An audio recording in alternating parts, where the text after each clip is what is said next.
Ultra-fast telescope maker and visual observer Mel Bartels joins us on episode 331 of the Actual Astronomy Podcast. I'm Chris, and joining me is Shane. We're amateur astronomers who love looking up at the night sky, and this podcast is for everyone who enjoys going out under the stars. So I'm going to begin by reading a brief bio of Mel, and then we will begin our conversation. Mel Bartels' articles about telescope making and observations have appeared in Sky and Telescope magazine, including the recent December 2022 issue. He has appeared as a guest speaker at astronomy conferences around the world, and his telescope walkabouts are a highlight of the Oregon Star Party. He created the first popular computerized control of telescopes using stepper motors that was among the first open source software and hardware projects. He ran the first ATM, which is amateur telescope making, listserv for 6 years, which served as a meeting place for other amateurs. The International Astronomical Union named asteroid 17823 Bartels in recognition of his contributions to amateur astronomy. Now retired, Mel began as a jazz and classical trumpet player, then segued into software development, software architecture, and ultimately management. More recently, Mel began working on thin, highly curved, very thin meniscus mirrors for very fast telescopes. He's written many online calculators, which I have personally used, and devised new mirror tests. But Mel is not just a telescope builder, he is an avid observer as well. He uses his short focal ratio telescopes to observe very faint objects, finding objects like integrated flux nebulae and galactic cirrus. He records his observations by sketching them on paper. Mel also inspires and mentors many telescope makers, and we received several requests to have him on the show, to say the least. So welcome to the show, Mel. Great to have you this morning. Well, hi, it's great to be here. And you happen to catch me in my observer mode, having just finished a couple of telescopes, but I'll probably get back to my telescope making mode here at some point. Well, it's really nice to have you on the show. And maybe we'll just start with a simple question about how you first became interested in astronomy and observational astronomy in particular. Well, I'm a space kid. I grew up in the 60s. It was the Mercury program and the Gemini and the Apollo and those wonderful science fiction movies like Forbidden Planet, and even movies that were cringeworthy like Teenagers from Space that made it to Mystery Science Theater 3000. You go, do you see all the lines holding the UFOs there? And they always go to the same cave. I've always wanted to find a cave where they film at, because that cave is the source of all these aliens. But my parents bought me a 4-inch Tasco reflector for a science project in grade school. They bought me a microscope and chemistry set and lots of model rockets.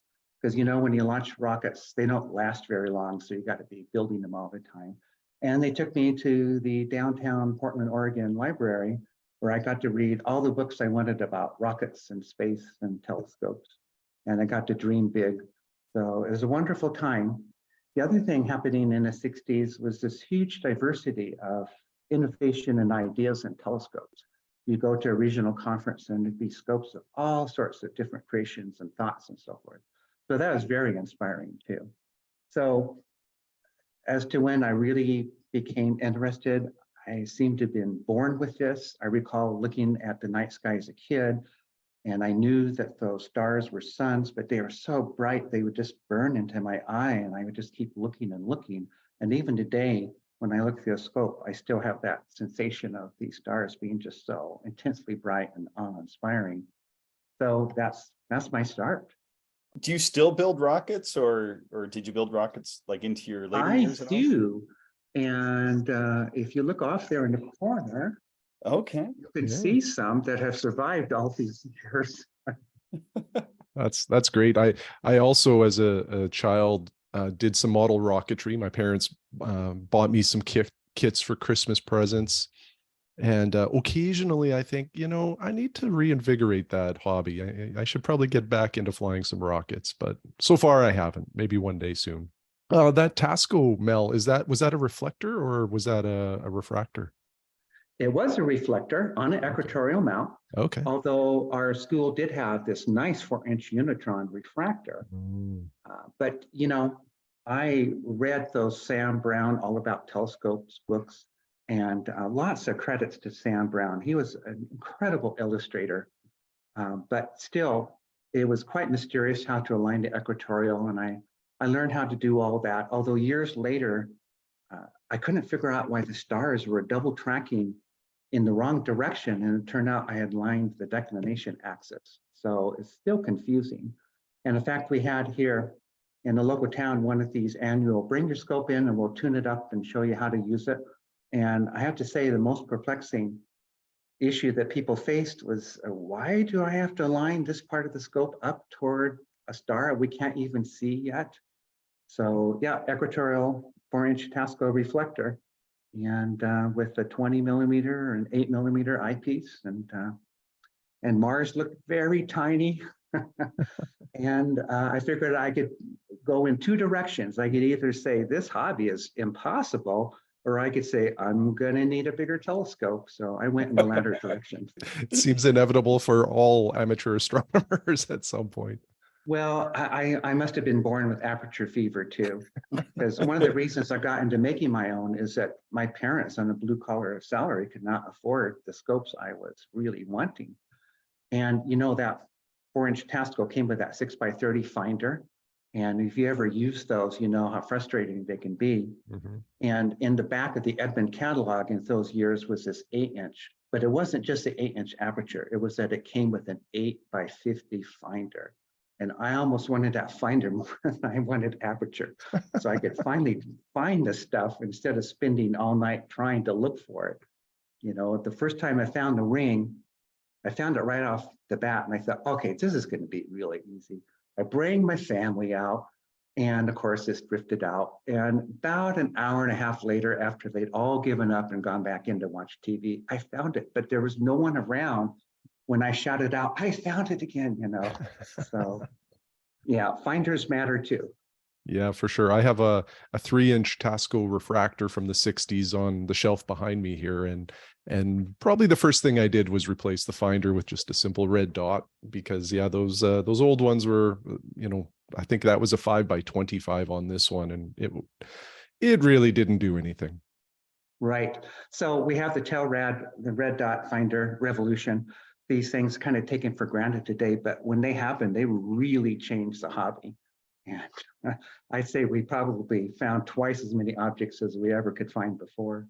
I started with optical finders on my 8-inch Newtonian that I had. It came with I think an 8x50, and then it was a straight through, and then I switched to a right angle correct image finder, which I thought was revolutionary.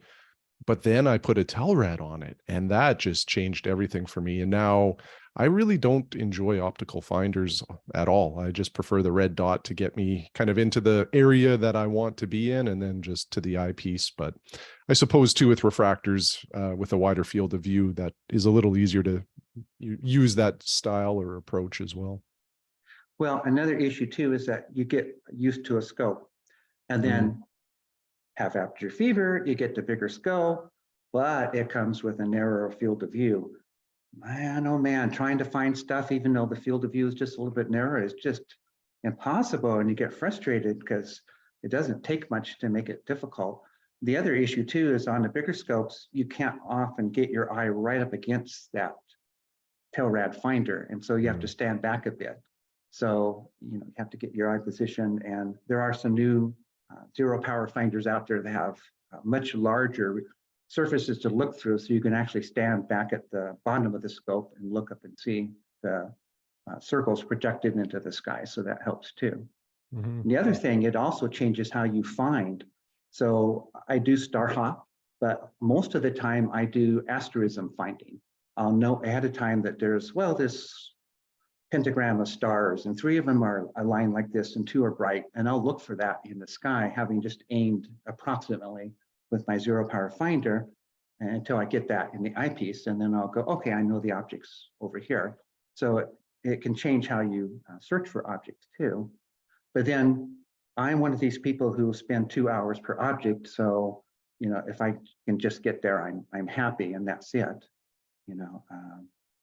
This kind of cursory where you zoom through a bunch of objects can be a really fascinating way to observe, but it takes me 15-20 minutes just to begin to get acquainted with the object and begin to even understand what I might be able to see there.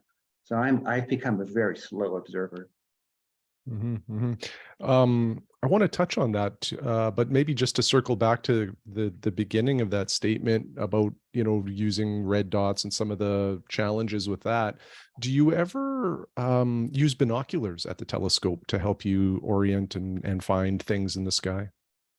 No, we have the usual slew of binoculars, and my wife actually likes to use them quite a bit, but they don't give me much magnification. So I tend not to use them, and I've not found much help at the eyepiece. My 30-inch, for example, has a 6-inch scope sitting on it. So if I have to, I'll use a 6-inch to. The 6-inch finder.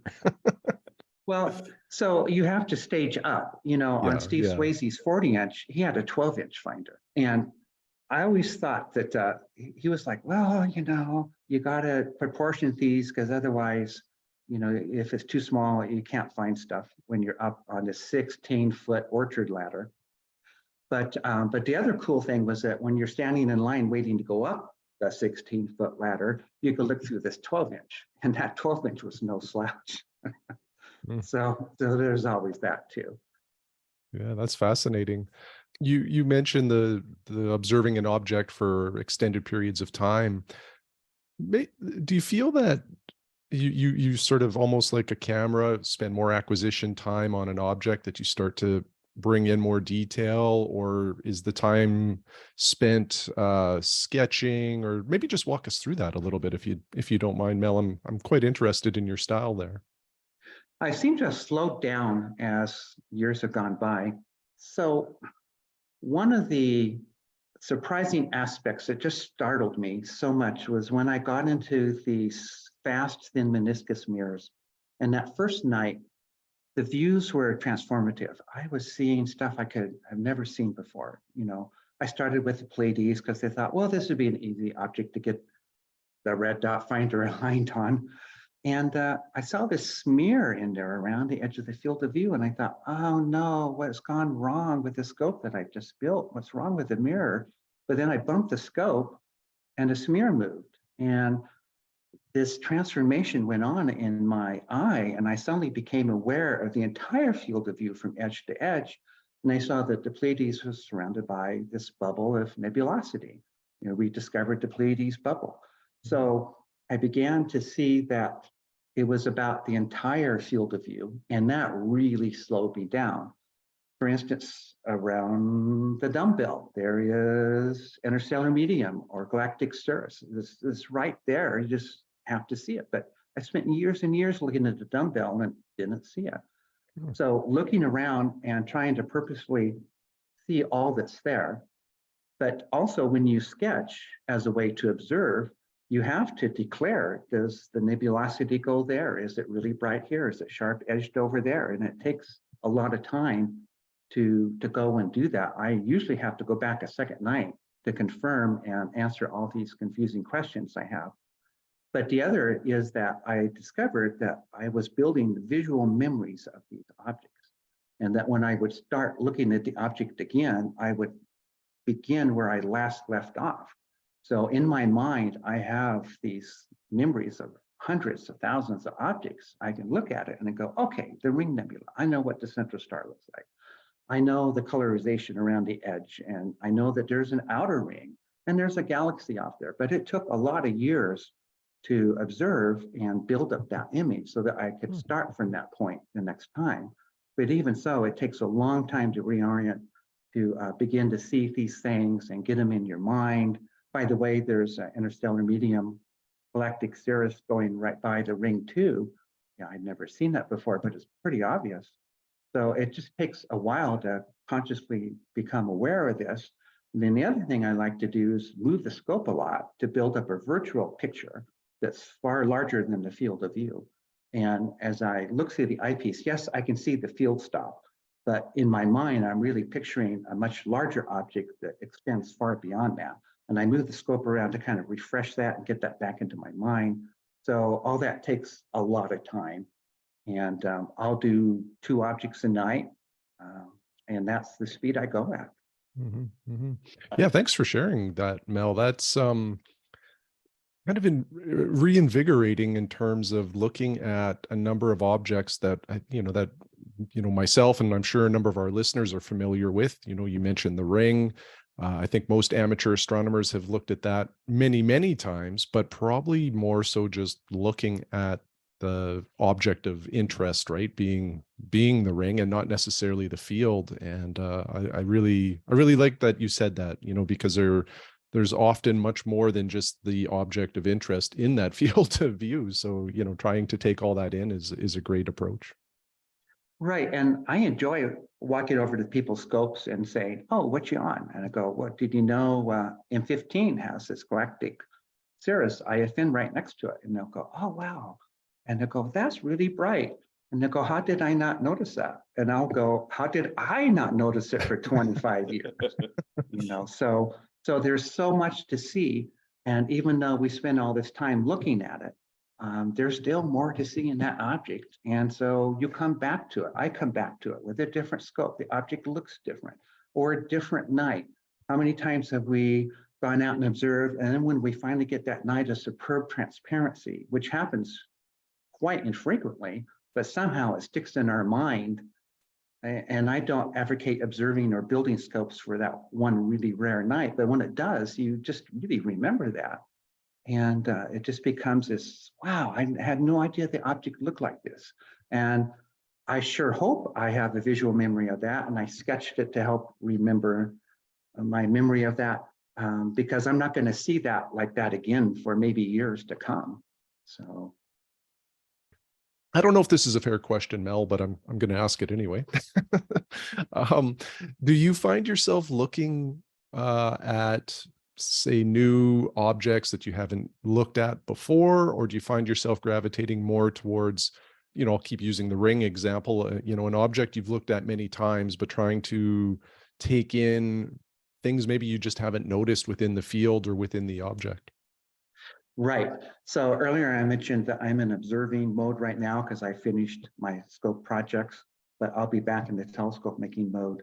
So when I'm in observing mode, I am absolutely torn between, oh, well, let's look at Orion Nebula. And it is so stunning and beautiful. And there's always something new to see there versus, oh, well, we should look for this little whatever over here that someone found. And it's a cute little cometary type object. So yeah, you're just torn. And the time under the dark skies is so precious. But for me, when I get on an object or a couple objects, that's it for the night. I'll try to relax by looking at a couple of big, bold, bright, and beautiful objects. But even then, I can't help it. I'm like, oh, wow, look at that extension off there. So I try to do a little of both, whatever happens to suit me. Lately, because I have the 30-inch now, I've gotten into looking at tidal disruptions on galaxies, all by chance, just because I went and looked at some and I go, whoa, what are these faint extensions? And so I kind of segued off into that. I didn't mean to, it isn't why I built the scope, but I've gotten into that lately. So now I'm out searching for tidal streams. But yeah, there's so much to see. It cannot be wrong to look at any one thing to the exclusion of something else.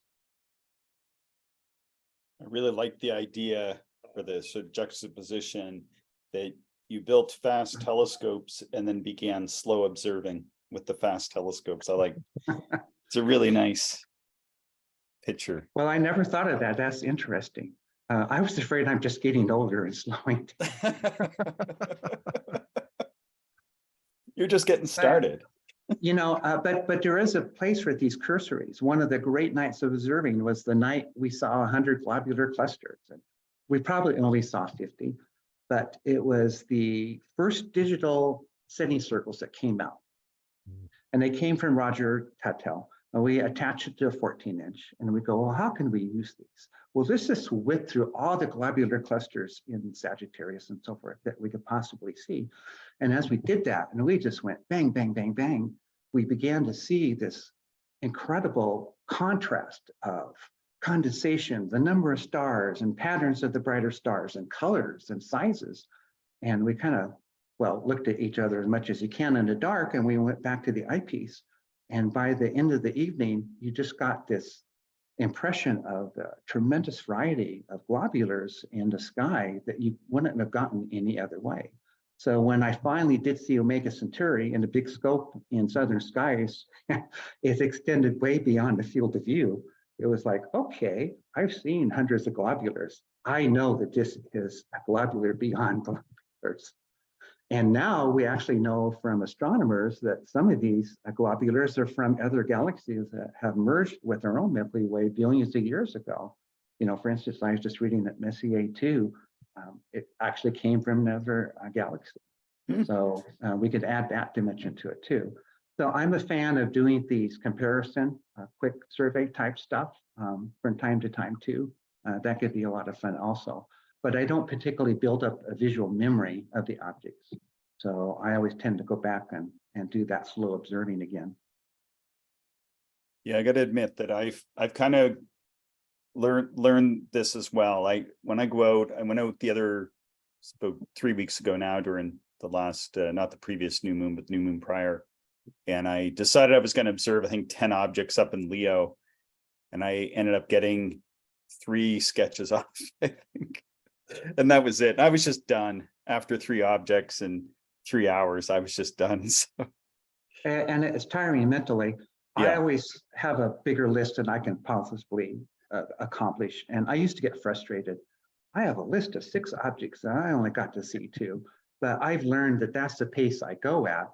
And the other thing too is that when it's been extraordinarily cloudy here this winter, you kind of forget how to use the scope and, what end do you look through? And when you first get under the stars and you look again, you go, oh my gosh, my visual skills have atrophied. I have to learn to see again, like really quickly, because here I am now. And so it takes a while to get your observing legs back underneath you when you've had this hiatus for a while.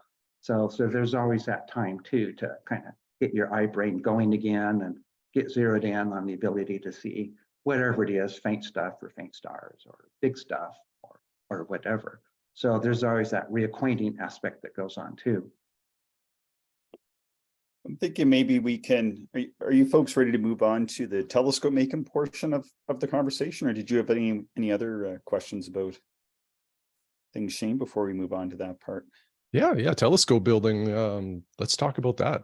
So I have to ask, there's a little, every time I talk to an observer now, we were talking with Eric Lausius I guess about a month ago, and he talked about his biggest telescope disaster. And now every time I talk to an observer, I have to say, what was your biggest telescope disaster, Mel, or what was the worst thing that you've done to a telescope?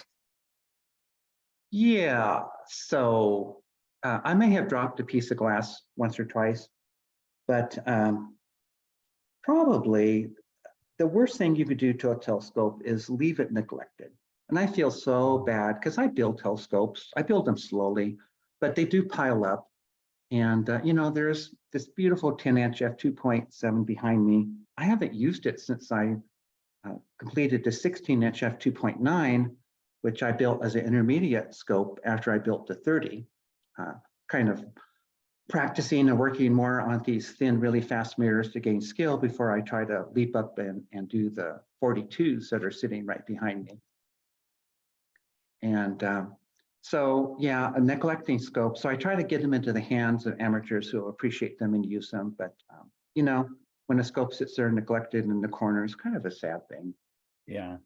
I was going to ask, that was going to be one of my first questions, is what are those blanks, and what is that? Is that a mirror grinding table or something? They're on a big, it looks like you have 2 meniscuses on a yellow something. Okay, that's a pretty big machine. All right. Yeah, I built a machine for the large mirrors. I've had machines before I built. The polishing drag is just so tremendous. And yeah, you can do it for 15, 20 minutes, maybe an hour if you're a hero, but you got to do this for hour after hour, night after night. And it just becomes this Herculean task. So you need a machine to help you on the polishing particularly. So how did you get started building telescopes? Like the telescopes that you're building, they're very different than other telescopes that that most of us have seen. Do you have a background in carpentry or other woodworking or mechanical skills, or like how did you get started in all this? Well, I kind of grew up with it. My dad was a carpenter on contractor, and he let me use his tools, which I understand now you probably shouldn't let your kids use tools. And I may have wrecked one or two, but he didn't yell at me. He probably should have. And so I learned the wood side. I have had amateur friends who came from the metal side, and we would have these big bets, like, okay, you're going to end up with a piece of metal on your scope before I ever put a piece of wood on my scope. And then, but my family couldn't afford that Edmund 8-inch in the back of the catalog. And then when I started pushing glass in junior high and high school, I realized that this was a lot of fun.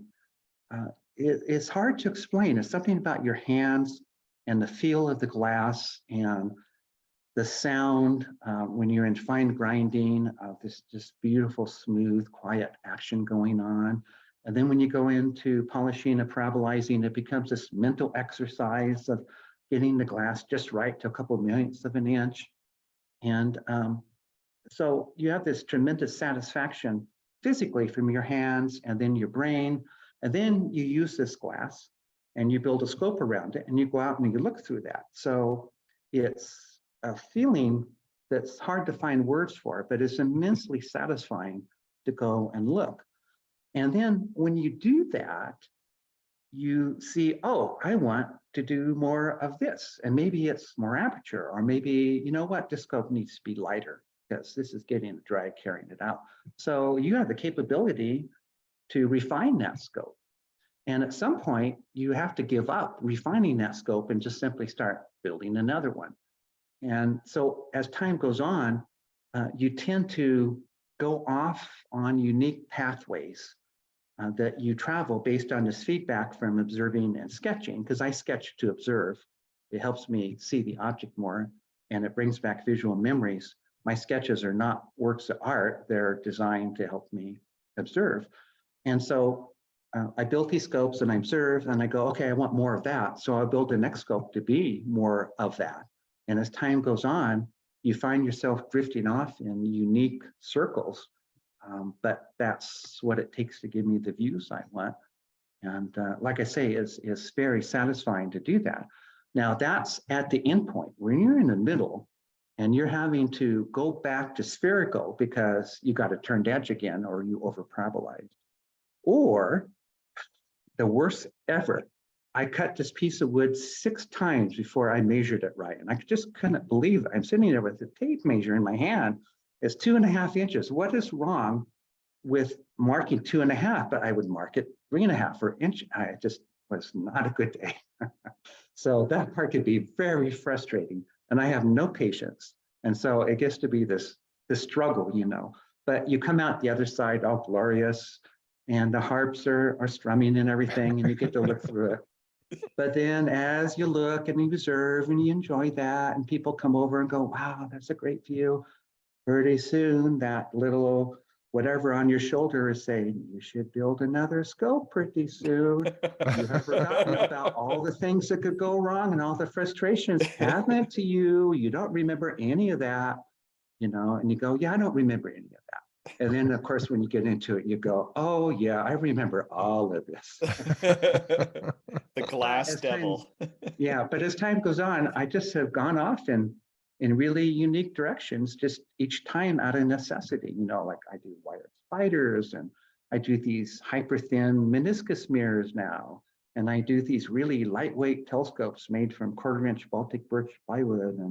And I use 3-axis mounts and all this stuff. And it just kind of came about organically from the whole observing, sketching, and I want to do something different with my next scope. But it was all empowered because I found out as a kid I could build scopes. And the fact I had to if I wanted to afford them. I like the way that you phrased sort of like almost that inner peace that you get as you're getting into that fine grinding process. It reminds me of another telescope maker I was fortunate to spend some time with, which of course was John Dobson. And I didn't know, I'm thinking that you were developing your telescope making skills really before he came onto the scene, though. So I'm not sure. Did he have any influence in your telescope building or designs?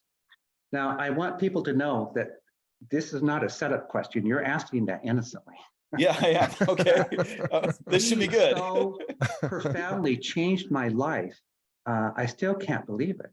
And this all started when my friend Rob goes, hey, there's a newspaper article. Someone's going to have 18 to 24-inch scopes at Crater Lake National Park. We should go down and see it. And it's like, yeah, I don't want to look through a 2-foot-long refractor. And he goes, no, it says 24-inch telescope. And I go, there is no such thing.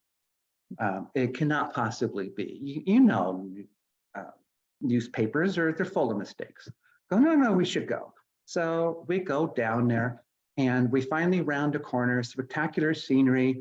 But do I care about any of that? No, because in front of me is this monster cardboard telescope that sticks out, I don't know, 12, 13 feet into the sky. It was 24-inch f, 6.5, I think. And wiry guy next to it. And I just couldn't believe it. I still can't believe it to this day. It was so crude, but it was so elegant in its simplicity. And before Rob even stopped the van, I had thrown open the door and I was just running with my arms out toward the scope. And I just totally accepted it because we got in line and we looked and we listened to his cosmology lecture on steady state and all that was fine. But to us, it was like, come on, son, just set, get dark. We want to look. And then about 11 o'clock when the crowd thins out, John comes over and goes, okay, you two use the scope just in the morning, point it away from the sun. A 24-inch mirror can fry a lot of stuff. And he just walks away. And I'm looking at Rob like, now at the local observatory, we couldn't even get the time of day to hardly even, step on the grounds. But here's this guy letting us use a 24-inch scope.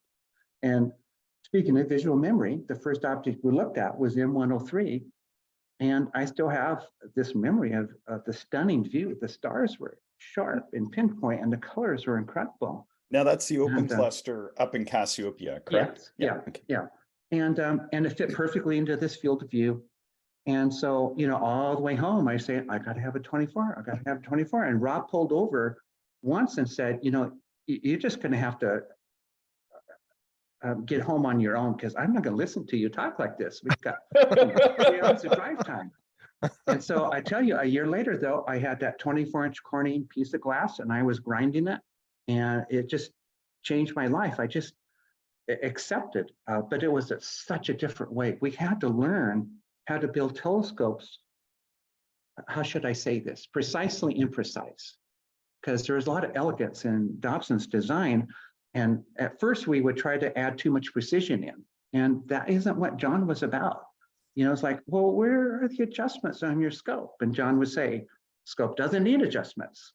Why would you want to do that when you have a line of people waiting to look through the eyepiece?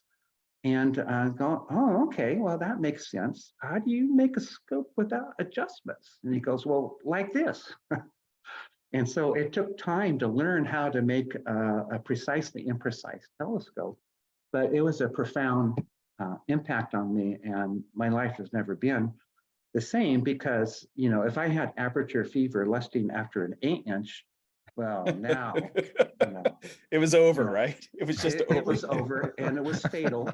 And yeah. So, but after I got my 24 up and going, I used it for so many years, and I became convinced that 24, maybe a 30 was the limit, because of seeing, and I could calculate that the airy disk was visible, and I just became convinced that that was the ultimate size, and it was such a mistake. And so here I am, waiting in line to look through Steve Swayze's 40-inch on first night, and people are coming down the 16-foot orchard ladder, and you're going, I can't believe it. It's just incredible. I think they were looking at NGC 7331, and people were saying, this is like Andromeda in a smaller scope. And these are people I respected. There's no reason for me to accuse them of exaggerating or whatever, but I just couldn't believe it. There's such a bias of seeing as believing, well, if I don't see eye on them. And, but when I went up that ladder, this is incredible. This is unbelievable. All you people waiting in line, cast aside your doubts. But I tell you, by the time I came down that ladder, I had reformulated my idea of aperture and what you could see. There, he was on like 750 power and the stars were 10 point. How could that be? So I came up with this, theory. By the time I came down the ladder, I had it all worked out in my mind, I guarantee you. And but credit to Steve Swayze for being so bold and creative to make this monstrous scope where the upper end was actually bigger than the bed he was sleeping in. He had no place to put it. So when he showed me the scope in progress, and we would take the 40-inch and wheel it down the carpeted hallway of his brother's offices because it took such a long distance to test the mirror, and showed me this upper end sitting on his bed, occupying the entire bed. And I go, Steve, you're crazy, but yeah, that was the other transformative moment too. And they both involve lots of aperture. And that's not to say I don't appreciate my small scopes, but holy moly. Yeah, so John Dobson. But he also did more than just make those sidewalk scopes. He also was the first to experiment and learn how to do large pitch laps. And he also brought back the technique of doing final figuring with star testing. He brought back the idea that scopes should just work, that you don't need all these adjustments, they just get in the way, that simplicity, the scopes should be fit to a purpose. And it's okay if the scope doesn't track because the next person waiting in line to look is only going to be a minute or two and you can readjust it. And it should be about the view and all this stuff. So he came with all this stuff kind of worked out. He spent the years improving and so on. Someone else who just kind of went off on their own and did their own thing and came back with something that was so startlingly different that people just didn't know what to make of it. But yeah, I just accepted it for what it was, and getting a chance to look through the eyepiece was, one of the big transformative moments in my life. I remember when I'd spent a weekend with John Dobson years ago, of course, and unfortunately he passed away in like 2014 or something like that. And I remember asking him how he came up with the Dobsonian design, the beautiful simplicity. And I remember anticipating, because if you've heard him talk about cosmology, you know how he can go on at length. I was anticipating this long, eloquent reply, and he simply said, I was just simply too stupid to make anything complicated. That was it. That was his answer. Right, but he had this genius of working with simple materials. And if you ever have come up with an invention, an idea, you look back on it and you go, well, that's obvious. But it took months to years to really work this out and refine it and get it to work. We call it product development today, but John Dobson was an early example of that. And the Dobsonian telescope could have been invented back in the 1950s and even in the 1930s. And why wasn't it?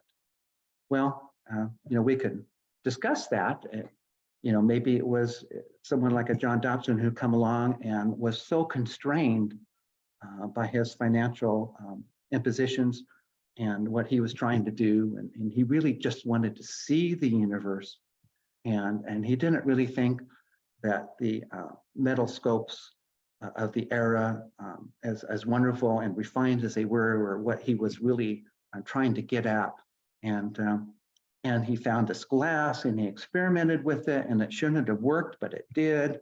And it took years to figure out how to make these mirrors out of those porthole pieces of glass and so on. So, he kind of showed up with this hurricane force at Riverside Telescope Makers Conference, all finished and kind of with his refined kind of crude product, but it was many years in the making to get there and to come to that simplicity. So I've always super respected that. Speaking about novel telescope designs, you've come up with a variation of the Dobsonian design, and correct me if I'm wrong, I believe you're calling it the tri-Dob or triaxial design. Can you talk a little bit about this different design for the Dobsonian truss tube? Right. So when the original first standardized Dobsonian came out, it was by Bob Kestner and Doug Berger and Earl Watts, and they standardized on 16-inch f5 made from porthole. You might remember the old hinge tailgates and the sonotubes that slid in. Yeah. So this was a huge innovation, and Richard Berry publicized this in telescope making, and that's when the amateur world kind of took the John Dobson design and said, no, this is ours. We are going to use this as amateurs. And yes, we like to do sidewalk astronomy, John, and that's great that you do that, but we're going to make these scopes for us. And then a Swedish amateur came along and said, well, those heavy sonotubes, and they were really heavy, you could actually substitute these truss tubes for that. And then this huge revolution took off. So with that in mind, I'm looking at the upper end, and I've been doing single ring upper ends inspired by some of the professional scopes since 92. And that was working well, and people seem to like that, and they're starting to adopt that. And I was looking at, well, you know, if I'm going to shrink this ring further, it's going to be kind of compromised. What can I do? And I thought, well, I'm going to just turn it into a triangle. And so that's how the idea started, was a triangular upper end. It can't deflect. Of course, you know, I did a wire spider, but then if you're going to do that, that calls for 6 truss tubes coming back. And then that calls for a triangular mirror box. And if you do that, then why don't you just put the altitude rims such that they're on that forward Teflon bearing. And then the back 2 altitude rims, oh, they could be condensed into a tail fin.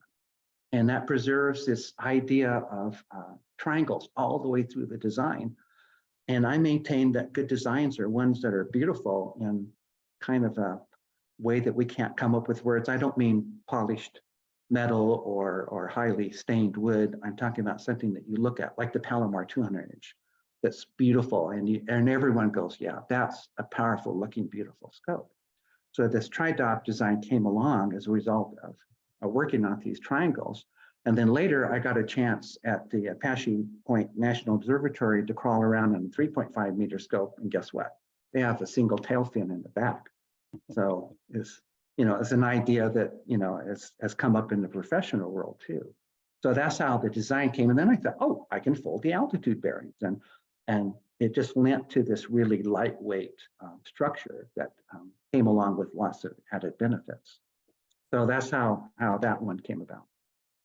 So let's talk about these ultra fast telescopes. You've built a number of them. I believe, I remember when this was coming out. I know eventually you wrote a Sky and Telescope article, but I remember I was just following this on your website as it was being developed, sort of almost in tandem with the Ethos eyepiece, and you had done like a calculation showing the different circles and everything.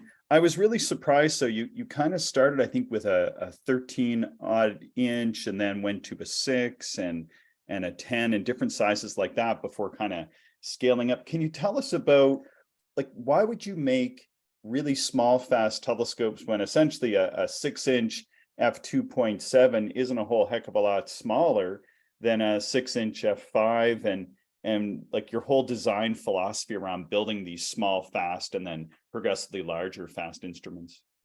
Right. So this all came at me with this huge jumble. First of all, I wasn't the first to do this, and I didn't think it was possible. You would put me in the crowd of skeptics who say, no, those mirrors won't work. You know, that's just crazy talk. I believe that. I said that until David Davis, probably 15 years ago, showed up at the Oregon Star Party telescope walkabout with his 16-inch f3, and the mirror is only 3/8 of an inch thick.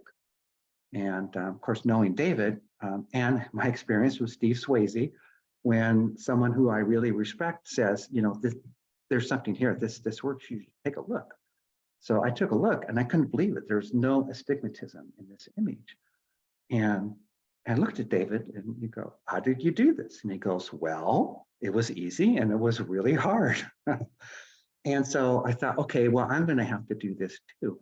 At the same time, Richard Schwartz in LA was experimenting with cellular mirrors, and even though he obtained a patent, came to the conclusion that they were just not really resilient enough. Microfractures would occur, it's hard to support, and he just became dissatisfied with that.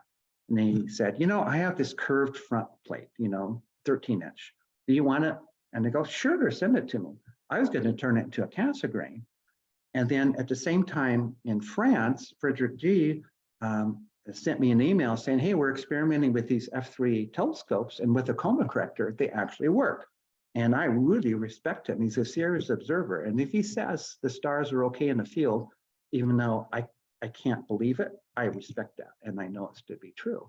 So I put it all together and I experimented, and I came out with this 13-inch F3, a thin mirror, not as thin as David's, but first look through there, through the eyepiece, I saw that this is quantitatively different. And so I thought, okay, if I'm going to go off in this new direction, and I'm truly on my own with just a few other people who have done this, and everyone else is doubters, and that's fine. I totally get the bias there. I need to get some experience. So I made the 6 and 10-inch, but then on first looks through the eyepiece, I go, wait a minute, these are serious views. When you get a 5-degree field with 6 inches of aperture, that's something I've never seen before.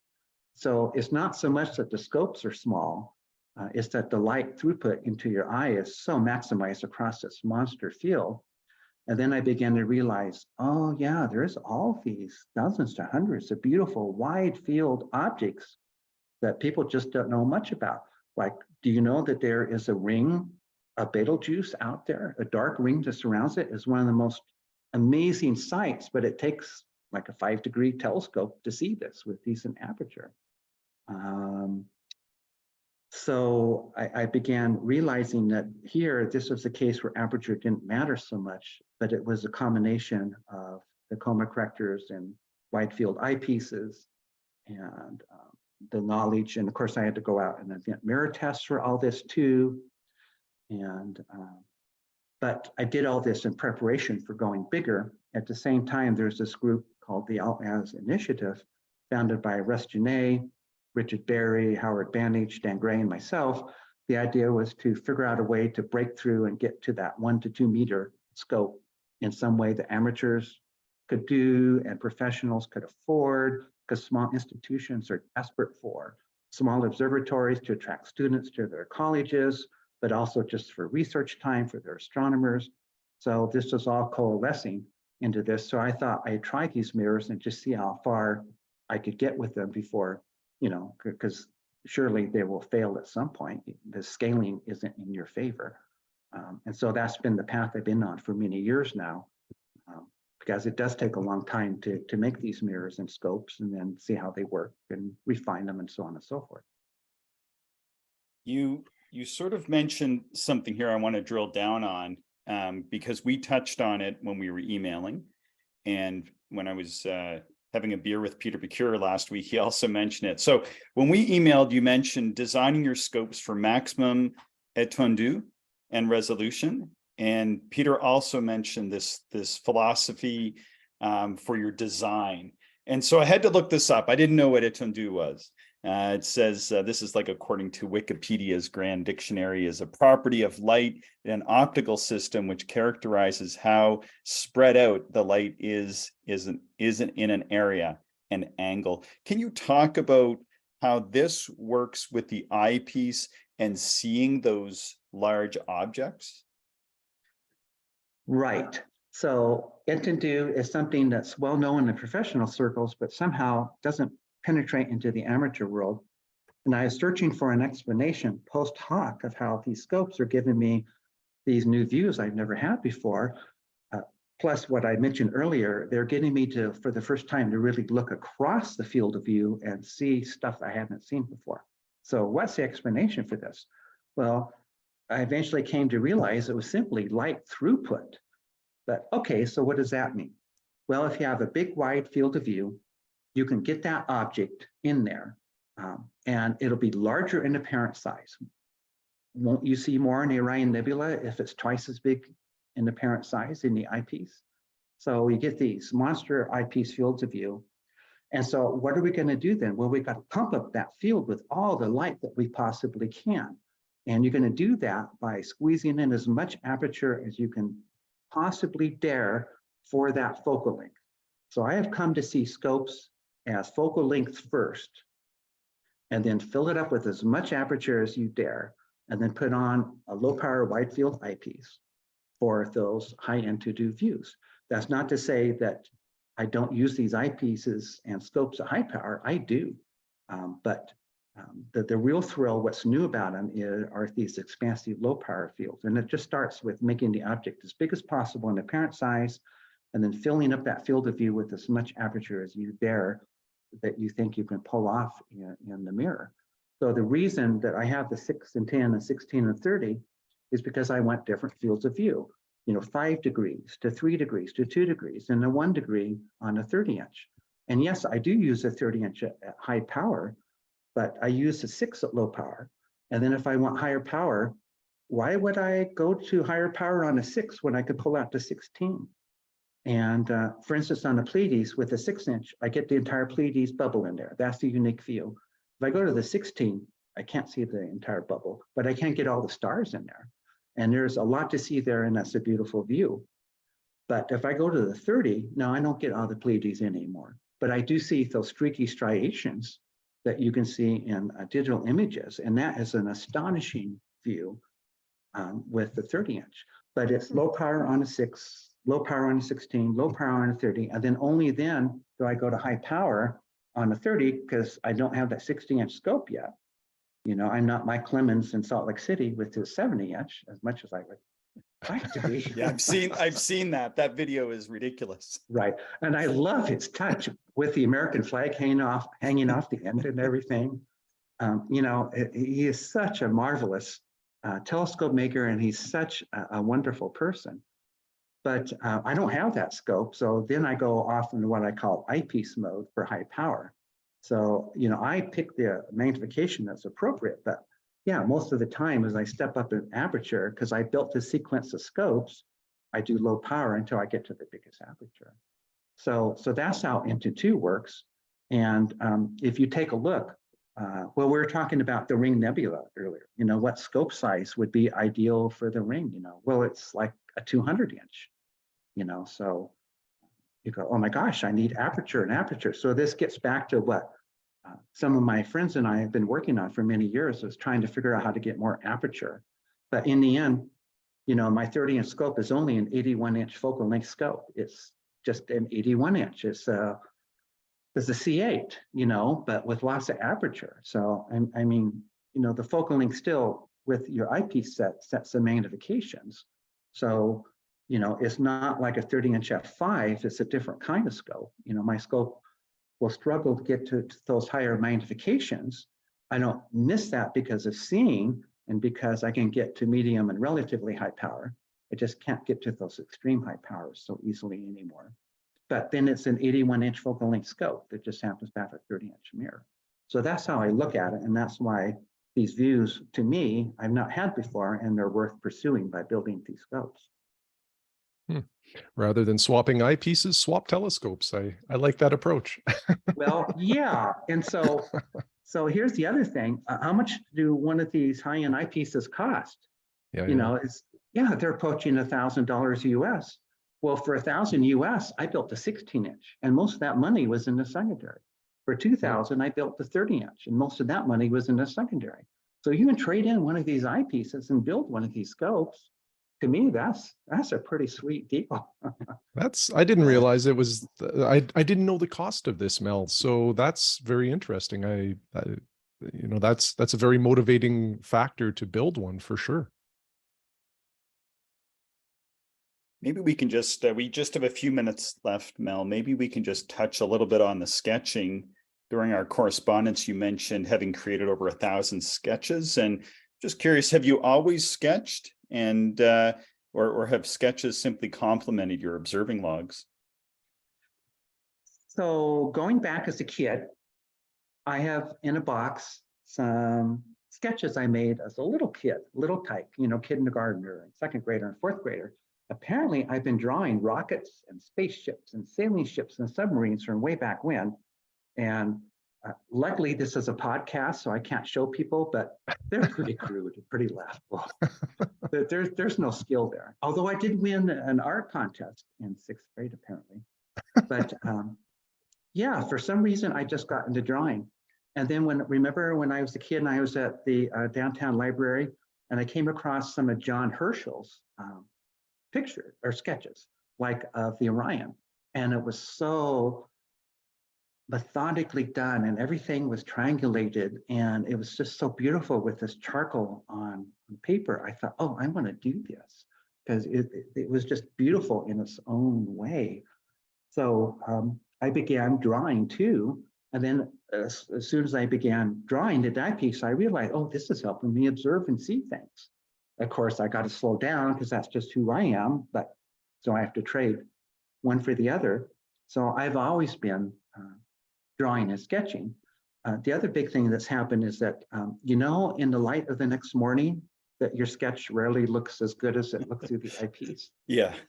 Yeah, so that's pretty embarrassing and pretty frustrating. So I endeavored to do something about that.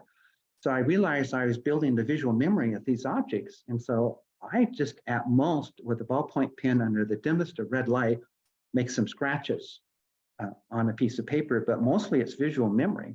And then the next morning, another reason why I only do one or two objects a night, because otherwise my mind would be polluted with too many things, I draw it using these markings as a guide, using my visual memory. I draw it out, and then when I'm confused or like, okay, where was the nebula exactly in relation to this triangle of stars I remember, I go back the next night. So my drawing and observing and sketching has evolved. Don't know if it's gotten better over time, but I've always been doing it, and it's my way of seeing. And as I said, it's profoundly influenced the telescopes I build and how I go about doing it all. And again, you kind of spiral off into your own way of doing that, and that's what's really cool. What tools are you using? Are you using the white on white chalk pastel on black paper? Or are you inverting your images, or how are you doing your sketches exactly? Most of it is charcoal on white. I do some pastel on black, particularly like Venus. I just did that the other day because I was using my 30-inch with a double blue filter, and I could see some of the clouds on the lit side of Venus. But Venus was very blue because of the double blue filter. So that really called for pastels on black paper. So I did that. And sometimes I'll do that. It's really hard to get the dynamic contrast, because then you have to get into the acrylic pins and so on to get the stars. And it's hard to work that way. But I think that's probably just my limitation. But I mainly do charcoal on white and then invert it on the computer. Sounds good. So we're just about at the end here. We'll get into our concluding remarks. Have we missed anything, Mel? Do you have any final thoughts to share with our listeners? Well, one main thought, the most important thing is just make it to the eyepiece. Just make it to your eyepiece. Don't worry about if you have the best scope or the best eyepiece. Just get there and look. If you go from the eyeball to like an 8-inch f7, my first serious telescope, that is such a dramatic leap. And I still recommend the 8-inch f7 as the first all-around scope. But the next leap up from that is, doing the math real quick, what, a 200-inch? I mean,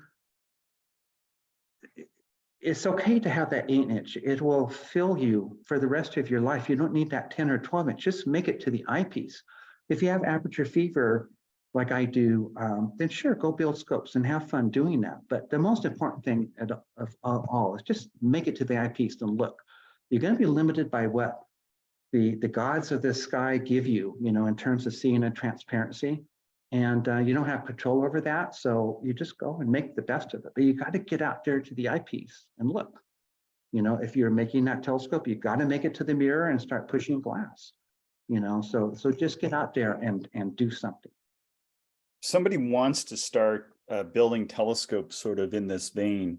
Are you offering any online courses, or is there groups that people should consider reaching out to or joining to learn some of these techniques? Yes. I think the most important thing is to get with a mentor. And this isn't just true of making a mirror or making a scope. I think it's also true with observing. Just go out with some people. I happen to belong to the Oregon Scope Works. It's a private email discussion group started by some inventors who wanted a collaborative, safe place where they could kick around really wild ideas and not get blasted out of the sky for them. And so we do a lot of discussion there. I've never seen such mirror making activity as is going on today. It's really hard if you get on a forum and you ask a simple, naive question like, well, how do you do this? And so you'll get 6 replies and they'll start arguing with each other. And we've kind of forgotten the person who asked the question. So you need to get hooked up with a mentor and someone who will be able to give you a variety of techniques and approaches and help you in your own way, not in their way necessarily, to get to that scope and have that deep satisfaction and have fun making it. So, and if a group doesn't exist, then go form it. You know, that's what we did. You know, groups can only be so big and they'll only encompass so many people.